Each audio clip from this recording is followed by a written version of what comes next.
Hi guys, Chris here, hernia without surgery. I'm working my back today.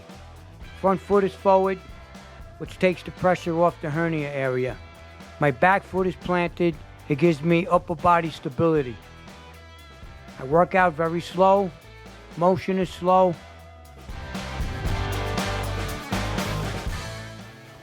In my book, I mention 9 steps. I'm going to share with you a few of the steps today. One step is Epsom salt baths. You have to take a bath at least twice a week.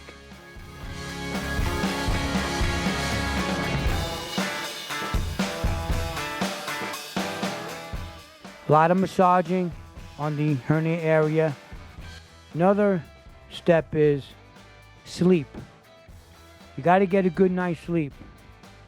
In doing so, I recommend you sleep on your back. Never sleep on your stomach.